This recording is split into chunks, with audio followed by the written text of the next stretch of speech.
A nice spin into the lane and a beautiful left-handed finish. See what they want to do. Beautiful. Look out. And he's gone to the line. Can almost be too unselfish, but in this particular possession, that ball moved and it moved and it moved. It has been a very unusual offseason for New Orleans Pelicans fans, and thankfully it seems like at the very least the offseason is culminating in a positive manner. Now, whether or not they're going to be able to continue this into the regular season is a completely different conversation. So before we get to the content, make sure you drop like, subscribe, and turn on our notifications to help the channel grow. Now that we got all that out of the way, cue the intro.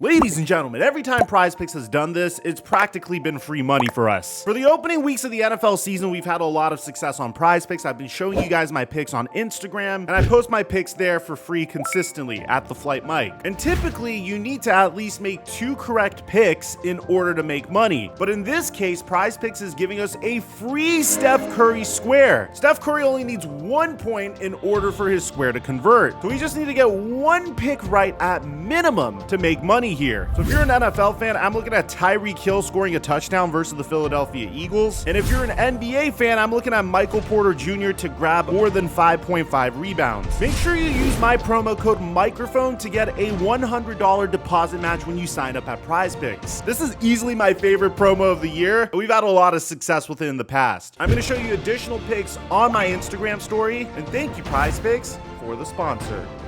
Mic check 1 2 1 2. What's going on, everybody? From the moment that the New Orleans Pelicans had the opportunity to draft Zion Williamson, I think they handled their rebuild masterfully. In my opinion, they took very intelligent swings, and even their misses weren't necessarily the worst misses. For example, they traded Anthony Davis to the Lakers for Lonzo Ball, Brandon Ingram, Josh Hart, and 3 first-round picks. Could you believe that that trade happened 4 years ago? But they would continue to flip picks. They would turn the number 4 overall pick in the 2019 NBA draft into 4 additional draft picks, the number 8 pick, the 17th pick, the 35th pick, and Cleveland's pick in 2020, all the while surrounding Zion Williamson with the best possible supporting cast that they could. In his first year, he had Drew Holiday before the New Orleans Pelicans inevitably traded Drew Holiday for additional assets. They originally tried to make it work with Alvin Gentry before moving on to Stan Van Gundy until deciding to move forward with Willie Green. And probably my favorite decision of all occurred at the 2022 trade deadline when they decided to trade for CJ McCollum. This New Orleans Pelicans team was so talented that during the 2022 playoffs, without Zion Williamson, they were really able to push the Phoenix Suns to their limit. And it seemed like everybody agreed the one thing that was stopping the New Orleans Pelicans from success was a healthy Zion Williamson. Now, we even got a glimpse of this last year. To start out the year last year, Zion Williamson was fully healthy alongside a remarkably built supporting cast. The New Orleans Pelicans found themselves at first place in the Western Conference at a particular point. And then once again, like clockwork, Zion Williamson went down due to injury. Now, fortunately, this time the narratives about Zion Williamson being overweight weren't as prominent, but in the offseason, we got another piece of fairly strange news in the form of Zion Williamson's baby mama drama, which that in of itself is its own rabbit hole. And I don't want to mention the names associated with baby mama drama because, well, I feel like the woman involved is just trying to get her name out. But let's just say it involved Zion sending her about 6 figures a month and became a huge distraction in the offseason. But like Stephen A. Smith said, so long as Zion Williamson focused on being healthy, all of this would blow away in the wind. And I agree. New Orleans Pelicans with Zion Williamson are a championship contender in the West. Now, I want you to really understand the gravity of what I just said, because the Western Conference is incredibly deep this year. You have the defending champion Denver Nuggets, the reloaded Phoenix Suns with that insane big 4, the new look Golden State Warriors, slightly new look Los Angeles Lakers, the Memphis Grizzlies made improvements to their squad, and of course the Sacramento Kings really took the next step last year. And I know there's going to be a bunch of Maverick fans that are going to be mad at me for not mentioning the Mavericks, but